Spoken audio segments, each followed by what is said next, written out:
G'day guys, welcome back to the Boundary Riders YouTube channel, and today we are here to break down some pretty big news regarding AFL Fantasy coming to 2025. Now, not everything has been released just yet, and AFL Fantasy hasn't actually opened yet for people to start making their teams, but some big news has been revealed, so I thought I'd cover it in today's video. And of course, if you do enjoy this video, guys, make sure to leave it a like and subscribe as we're growing so much. The last trade video that we did actually did quite well, and we gained a couple of new subscribers, so if you are new, welcome. If you haven't subscribed yet, make sure to join along. But for now, let's get into the video. So first things first, it looks like the salary for everyone's team has been upped this year, which we'll get into a little bit as to kind of why. But the total salary for the 2025 AFL Fantasy season is $17.8 million, which sounds like a lot. I would agree with you. Now, looking at a couple of the high-priced players, we'll get to the top 5 for every position in a moment, because the forward line's kind of got a massive downgrade due to a lot of them being moved to different positions. The highest priced player in AFL Fantasy for 2025 is Rowan Marshall, obviously St Kilda ruckman. He will be priced at 1.201 for people who want to pick up Rowan Marshall. Second is Tristan Cherry at 1.175 million. So the big ruckmen are going to be the highest priced players if you want to pick them up. Interesting to see what happens if many people will be going for them. Obviously, they are highly priced. I think it was Tim English who was last year's highest priced player. He's obviously gone down a little bit. So looking at a couple of interesting players, Bailey Smith would be one, obviously injured throughout all of 2024. He will be priced at $5.98 as a midfield forward, obviously the new recruit for Geelong. I think he's going to be very popular no matter where he plays. I'm thinking at least an 80 plus average for him. A couple of the top price players. So we'll get into it right now as the top 5 price players for every single position. First of all, we'll look at defence. We have Harry Sheezel as the highest priced defender, Lockie Whitfield, Dane Zorko, Sam Flanders, who has moved from a forward mid to a defensive mid, and Nick Martin, who from Essendon is a straight defender. For midfield, we have Adam Treloar as the top price midfielder, with Zach Merritt, Errol Goulden, Josh Dunkley, and Marcus Bontempelli. In the ruck, as we quickly mentioned, Rowan Marshall and Tristan Cherry. After that, we have Max Gawn, Tim English, and Toby Nankervis. And in the forward line, and this is a pretty big, I don't know if you want to call it a nerf or whatever for anyone who plays games, but for the forward line, it's Dylan Moore as the highest price forward. Then we have, after that, Jason Horne-Francis, Brent Daniels, Brian Myers, and Jeremy Cameron. So forward line is going to be very interesting to see how that starts up. Obviously, I think it's around round 6 we usually get the positional changes, so we'll see how that plays out. Now, I've kind of picked a couple of players from each position as like a higher priced option, which I think is definitely worthy of one of your top couple of picks. In defence, I've singled out Jack Sinclair and Max Holmes. I think in the final series for Max Holmes especially, we saw how much of an impact he had for the Cats in those 2 finals, playing through the midfield and adding that little bit of extra pace. So I think Holmes is going to be running a lot more through the midfield for the Cats next year, and I think he's going to be a big pick. So he's a defender. And then Jack Sinclair, always been a bit of a player who gets a little bit of minutes for St Kilda in the midfield, sometimes doesn't. So I think the Saints are just going to have to, just take the bullet, have a go with it. I think that Wanganeen Miller can play that halfback role, and Jack Sinclair can inject something in the midfield for the Saints next year. In the midfield, there's a couple of options here. One is Sam Walsh, I think, which is with the injury interrupted last year for Carlton. He just didn't really get going. He had some good performances, but we saw at the end of the 2023 final series that he was ready to burst onto the scene last season, but just couldn't get going. So I think he's a big option. He's still a pretty high-priced player, but I think he's definitely worthy of a top pick. Of course, Will Ashcroft, the 2024 Norm Smith medalist, had a great final series for Brisbane. I think he's ready to explode next year. Jordan De Goey, obviously a lot of injury concerns throughout the 2024 campaign, so I think he's ready to come back for the Pies. And if they're going to make a premiership tilt, he's definitely going to be a huge part of that. One that may surprise a couple of people that I don't think a lot of people have mentioned is Connor Rozee for Port Adelaide. I think that he's ready for a big year. Obviously, he had the captaincy come to him last year.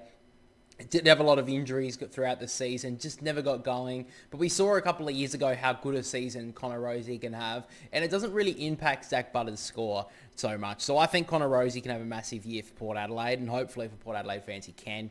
And the last one here is Tim Taranto. So another one, a little bit of injuries throughout the season, still averaged 95, but a couple of seasons ago, he averaged over 100. I think he got over 100 for like 15 rounds without getting under sub 100. So Tim Taranto, I think, is one to look at for Richmond as well. I think he's going to be used quite often, obviously, next year with a lot of younger Tigers players. So hopefully he gets a little bit of a run next year, gets a good 22 games, hopefully.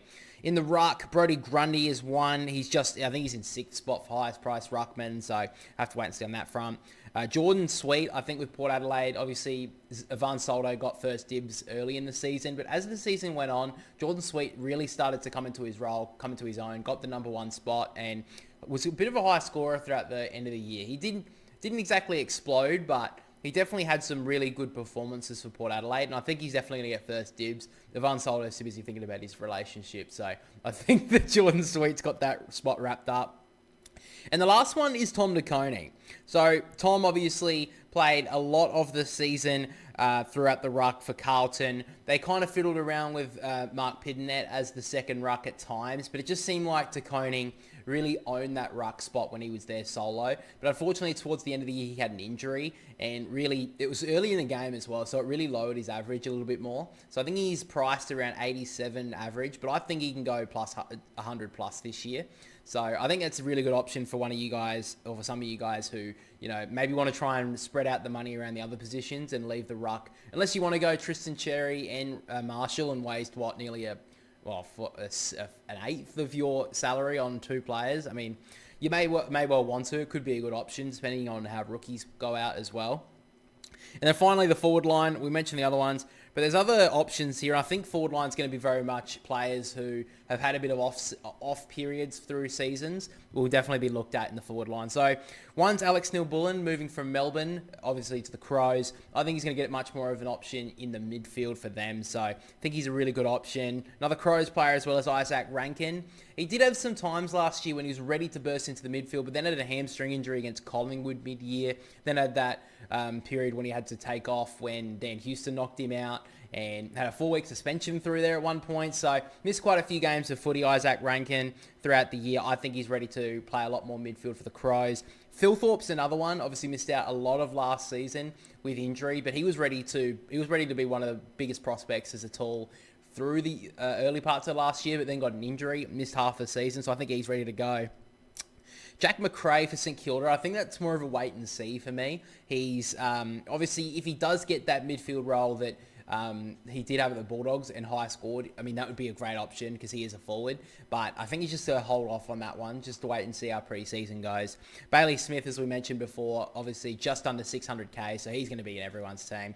And then Caleb Daniel, priced really low because he played a lot of sub games last year for the Bulldogs. Obviously at North Melbourne now, he's already specified that he wants to play off half back. I think North Melbourne are going to give that to him because I think they'll play a little bit more McKercher up the field. And I think Caleb Daniel's in for a big year. I think he's just over 500k, so great pick for them as well.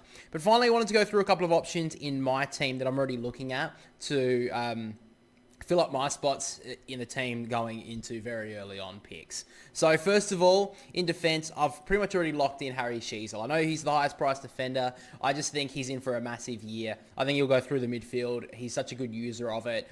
They're going to try and get it in his hands as much as they possibly can. So I think he's my first locked-in defender. Max Holmes is my second, as I previously mentioned. I think he's going to get a lot more midfield time for the Cats next year. Cal Mills, I think that he'll get more midfield time. I think Sydney were kind of lacking that throughout the year. And when he came back, he just wasn't the same player. So I think Cal Mills, sole defender this year. We saw a couple of years ago how good a midfielder he can be. So I think he's definitely a lock. And the other defender here that I've got so far is Kitty Coleman.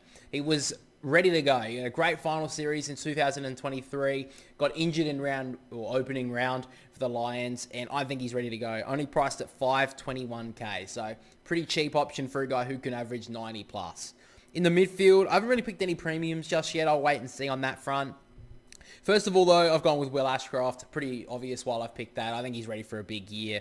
Jordan De Goey as well. That'll be more of a wait and see how he goes pre-season because they may play him forward. But if he's ready to go sole mid, I'm definitely ready to pick him. Finally, another one as well is Sam Doherty. Not really been mentioned much throughout the pre-season, but he's a midfielder, which is really annoying. I wanted to pick him as a defender, but he missed out throughout the majority of the season through injury. So he's pretty low priced, but at the moment, he's just a midfielder, so that's still a wait and see on that front.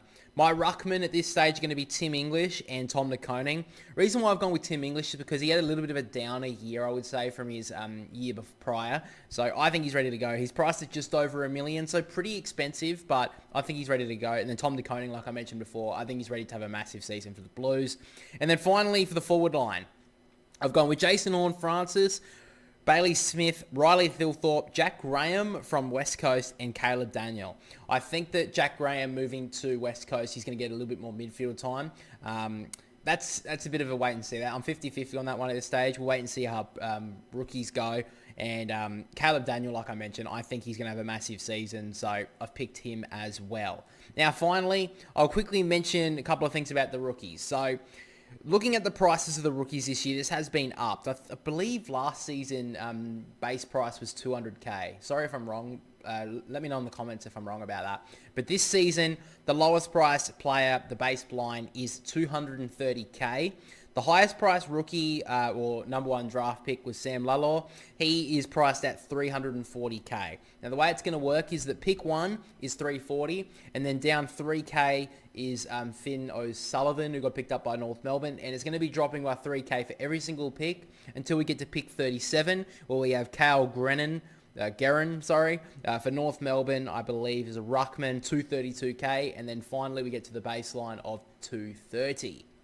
And we'll kind of go through that as fantasy drops. But as been revealed in an article that AFL Fantasy will be opened towards the end of December. So I'm thinking just after Christmas they'll open it up. I think they opened it up around that point last year. So get excited for that one, guys. I'll make sure to make a video of my AFL Fantasy team when it eventually does drop. But that's all the news on the AFL Fantasy front that I kind of wanted to cover in this video. So make sure to leave a like if you did enjoy it and subscribe to the channel to keep up with the AFL content coming into the 2025 season. But again, thank you for listening, thank you for watching, and we'll catch you all in the next one.